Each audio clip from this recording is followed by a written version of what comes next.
Class 11th। अगला जो topic है आपका चैप्टर सेकंड मात्रक मापन एवं त्रुटि विश्लेषण का, वो है माप में त्रुटि। त्रुटि मतलब कोई माप में अनिश्चितता आ जाए, कोई गलती हो जाए, दैट इज कॉल्ड त्रुटि। ठीक है। तो हमें पता है कि त्रुटियाँ, हम किसी भी राशि को मापने के लिए कुछ यंत्रों की सहायता लेते हैं।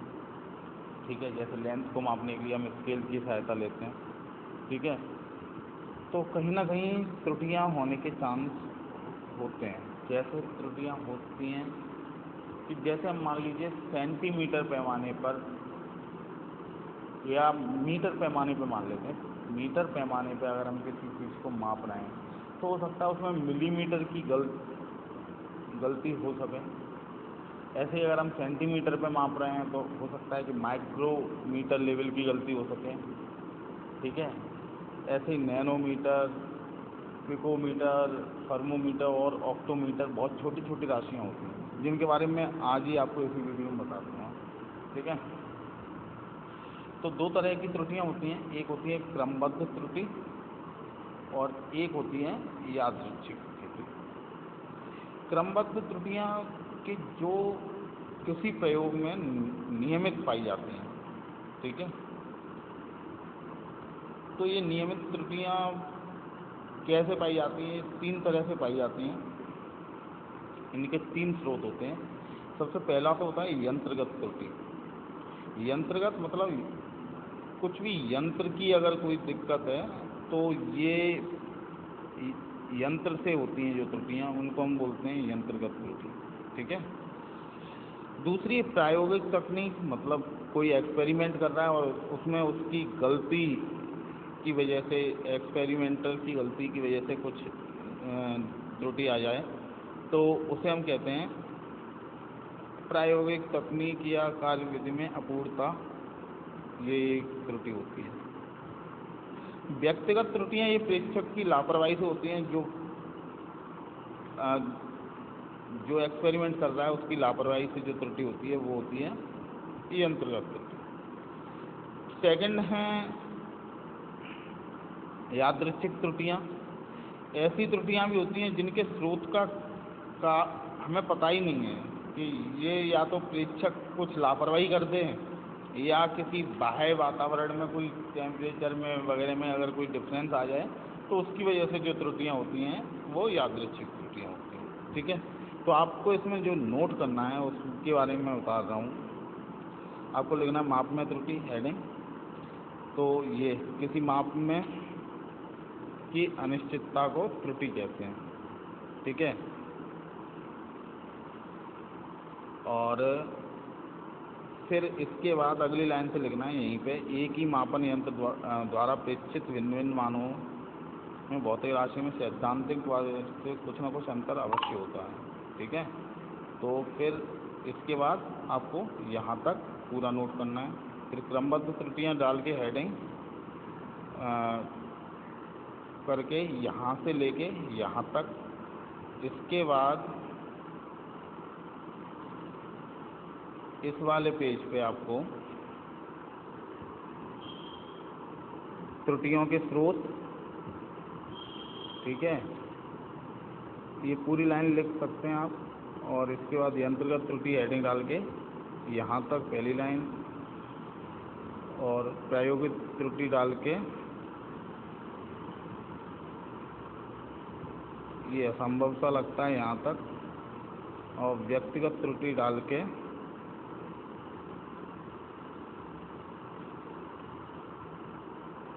त्रुटिपूर्ण होगा यहाँ तक। ठीक है। यादृच्छिक त्रुटियों में यहाँ तक आप लिख लीजिए। ठीक है। अब जो अगला टॉपिक है वो है निरपेक्ष, सापेक्ष एवं प्रतिशत त्रुटि। तो 3 तरह की त्रुटियाँ होती हैं। निरपेक्ष त्रुटि, निरपेक्ष त्रुटि इक्वल टू वास्तविक मान माइनस, ये माइनस का साइन ही होता है, लेकिन इसकी वैल्यू होती है पॉजिटिव। इसकी वैल्यू हमेशा पॉजिटिव होती है। कैसे? भले ही आप 5 में से 25 घटाइए या 25 में से 5 घटाइए, दोनों का आंसर 20 ही आता है अगर इस तरीके से करते हैं तो। ठीक है, ये एक तरीके का माइनस ही होता है। तो निरपेक्ष त्रुटि, इसमें आप हेडिंग डालिए निरपेक्ष त्रुटि और यहाँ तक लिखिए, यहाँ तक नहीं, इसे पूरा ही लिखना पड़ेगा, मैथमेटिकल क्वेश्चन। ठीक है, इसके बाद आता है माध्य औसत निरपेक्ष त्रुटि, उसमें यहाँ तक आता है। ठीक है, ये जितने भी त्रुटियाँ आई उनका सबका सम और अपॉन नंबर ऑफ त्रुटि, कितनी त्रुटि हैं, तो ये आप पूरा लिख लीजिए यहाँ से लेके यहाँ तक। ठीक है, इसके बाद आता है सापेक्ष अथवा भिन्नात्मक त्रुटि। सापेक्ष अथवा भिन्नात्मक त्रुटि का मतलब होता है जो निरपेक्ष त्रुटि होती है डिवाइडेड बाई वास्तविक मान, निरपेक्ष त्रुटि डिवाइडेड बाई वास्तविक मान। ठीक है, तो ये आप इसमें भी आपको पूरा ही लिखना है। इसके बाद प्रतिशत त्रुटि। प्रतिशत त्रुटि में, प्रतिशत त्रुटि जो भिन्नात्मक त्रुटि है उसको 100 से गुणा करने पे प्रतिशत त्रुटि आ जाती है। ठीक है, तो आप ये त्रुटि में तो पूरा लिख लीजिए और बाकी उसमें जो बताया है उसमें आप जितना भी लिख सकते हैं वो लिख लीजिए, जो मैंने बताया है उतना ही लिख लीजिए। ठीक है, अब मैं आपको बता दे रहा हूँ कि माइक्रो नैनो पिकोफर्मी क्या होते हैं। जैसे 1 मीटर की बात करें तो 1 मीटर में कितने मिलीमीटर होते हैं, तो 1000 मिलीमीटर होते हैं। ठीक है, तो इसे हम लिख सकते हैं 10 की पावर 3 मिलीमीटर।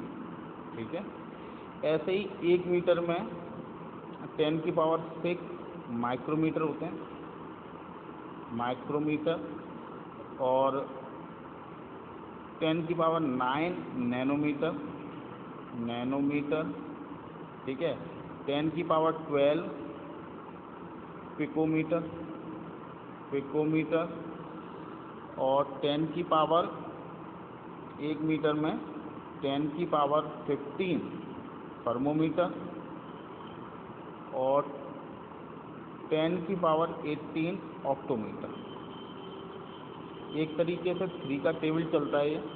ठीक है, तो उसे देख लीजिए, 3, 6, 9, 12, 15, 18। एक और होता है लेंथ का मात्रक, वो होता है 1 metre equal to 10 to the power 10 angstrom. इसको जनरली प्रकाशिक दूरियां तय करने के लिए मापा जाता है, एक के ऊपर 0 सा लगा दिया जाता है। ठीक है, तो ये कुछ चीज़ें थी जिनके बारे में आपको जानना ज़रूरी था। यहाँ पे जो मीटर है, तभी यहाँ पे मीटर है, अगर यहाँ पे लीटर होता तो लीटर लिख सकते थे, ग्राम होता तो ग्राम लिख सकते थे। तो ये राशियाँ आपकी बदलती रहती हैं, और मतलब अगर 1 gram equal to 10 to the power 18 octogram हो जाता है। ठीक है, तो आप इसको अपनी जो बेसिक राशियाँ, जो मूल राशियाँ, उनके टर्म में आप लिख सकते हैं। ठीक है, तो ये है आज का लेक्चर। Thank you.